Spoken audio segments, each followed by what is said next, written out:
কি মিষ্টি! গুড়ের মিষ্টি। আরে না, তোমাদের তো সেই পিকনিক, সেই পিকনিক আমাদের। নলেন গুড়ে। হাই বন্ধুরা, দেখো আজও চলে এসেছি সবাইকে নিয়ে বনভোজনে। কিন্তু আজ কিন্তু বড় কেউ নেই, আমিও ছোট হয়ে গেছি আজকে। দুষ্টু মিষ্টি সবাইকে নিয়ে আজকে আবার বনভোজনের একটা আয়োজন হয়ে গেল। আর শীতকালে মাঠে ফাঁকা জায়গায় বনভোজন না করলে জমে বলো। দেখো ওইদিকে রোদে তো আমার তো চোখ মুখ সব একদম ঝলসে গেল। আর সামনে কাঠের জাল, দেখো উনুনটা আমি বানিয়েছি কেমন হয়েছে। যাই হোক, আজকের বনভোজনের মেনু কি কি তোমাদেরকে বলবো। ডাল আছে, আলু ভাজা, মাংস, চাটনি, পাঁপড়, মিষ্টি। কিন্তু কি মিষ্টি কল্পনা এখন কিন্তু বলবে না। আর আমি বসাতে পারিনি রান্না, সবাই এসে বলছে হয়ে গেছে তোমার রান্না। দেখো আমার ডাল হয়ে গেছে, আর এখন চাটনি হচ্ছে, আলু ভাজাও হয়ে গেছে। কি বলো তো, দেখাবো কি করে, একটাই তো মোবাইল। এবার ওই মোবাইলে আমি তুলবো না ওরা গান শুনবে? ওরে নাচ কি, তোমাদের যদি একটু দেখাতে পারতাম নাচটা। আর একজন পাশে বসে আছে আমার মিষ্টি ননদ। আর এদিকে আছে একটা ভাগ্নে, একজন কাজ করছে আর একজন বলছে বৌদি তোমার কখন হবে রান্না, আর কত দেরি, একটা বাজতে পারলো না বলছে আর কত দেরি। আর দেখো আমার মুখ টুক সব পুড়ে যাচ্ছে একদম, ভীষণ রোদ উঠেছিল। আর একদম টানা রোদে বসে ওইভাবে রান্না করতে হচ্ছে। দেখো গল্প করতে করতে আমার কিন্তু চাটনি হয়ে গেছে। এবার মাংসর মশলাটা কষাচ্ছি। একটু দেরি হয়ে গেছে কিন্তু, কেন একা একা সব করবো তো, মাংস কেটে বেছে সব নিয়ে আসতে নিয়ে আসতে দেরি হয়ে গেছে আমার। আর সমস্ত মশলা বাড়ির থেকে করে নিয়ে এসছি। ফাঁকা মাঠে বনভোজনের আয়োজন কী সুন্দর লাগছে। আগে কিন্তু আমরা এইভাবেই করতাম, এখন তো গ্যাস হয়ে গেছে, সবাই গ্যাসেই রান্না করে। সবাই পিছনে লাইন দিয়ে দাঁড়িয়েছে কখন মাংস হবে, কখন মাংস হবে, কখন দেবো খেতে। আর আজকে কেউ থালায় খাবে না, তাও কয়েকজন নিয়ে এসছে যে কলাই পাতায় খেতে পারবে না। আগের মতো সবই হবে আজকে। দেখো আমার মশলাটা প্রায় কষানো হয়ে যাচ্ছে। আর তোমরা সবাই কমেন্ট করে বলবে, ঠিক আছে, যে শীতকালে টানা রোদে কেমন লাগে সবসময় এরকম বনভোজনের আয়োজন।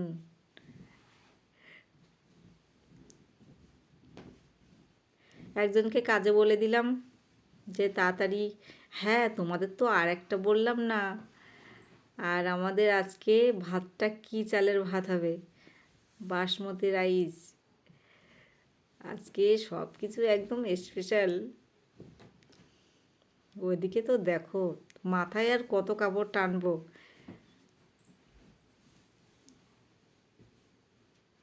ঠিক আছে আমি তাড়াতাড়ি করে নিই, বলতে বলতে আমার মাংস কষানো হয়ে গেছে আর মাংসও হয়ে গেছে। কিন্তু দুঃখের বিষয় মাংস নামাতে গিয়ে আমার হাতে একটু ছ্যাঁকা লেগে গেছে। আর কত তাড়াতাড়ি করব, ওরা তো বলছে মামি তোমার হয়ে গেছে, একজন বলছে বৌদি তোমার হয়ে গেছে, পিছন দিয়ে তো ডাকতেই আছে। দেখো মাংসর কালারটা কী সুন্দর এসছে, দেখো কড়াইতে আর ধরছে না, এত মাংস হয়েছে। তাড়াতাড়ি নামিয়ে নিয়ে নামাতে গিয়ে হাতে একটু ছ্যাঁকা লেগে গেছে। বেশ, ওটা হতেই পারে। এখন মাংস নামিয়ে দিলাম, এবার বসবে, ভাতটা বসিয়ে দেবো এবার। আর একজন এসে বলছে মামি সত্যি তুমি পারো বটে, তুমি সবাইকে নিয়ে একা একা এই দুপুরবেলা তুমি কি শুরু করেছো তুমি, এমনি তোমার শরীরটা খুব খারাপ, তুমি পারো বটে। না পারলে হবে, আমিও তো ছোটো বাচ্চা না। আমার কিন্তু খুব ভালো লাগে। আর এবার এটা কী মশলা দিলাম বলো তো, বলবো না কাউকে। এই দেখো বসিয়ে দিয়েছি আর সবাই এক কাতারে দাঁড়িয়ে আছে, কখন হবে কখন হবে, দুটো বাজতে পারিনি কখন হবে। সব হয়ে গেছে। তাহলে কি কি আজকে ছিল সব তো বললাম। এই আরেকজন চলে আসছে, আর পাশে দেখেছো সবজি ক্ষেত, টমেটো আছে, মূলো আছে, ওখানে সিম আছে, ইচ্ছা করলে ওইখান থেকে নিয়ে রান্না হয়ে যায়। এই দেখো আমাদের বাড়ি, ওই দিকটা আমাদের বাড়ি, চারি সাইডটা চাষ করার মধ্যে আমরা একটা মাঠে।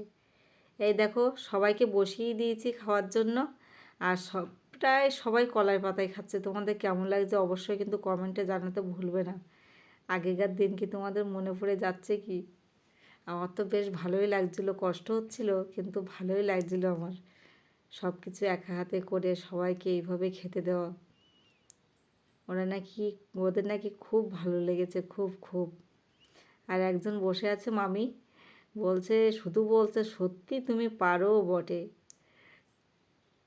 তাহলে ওরা খেয়ে নিক। তোমাদের দাদাভাই দেখি কখন আসে।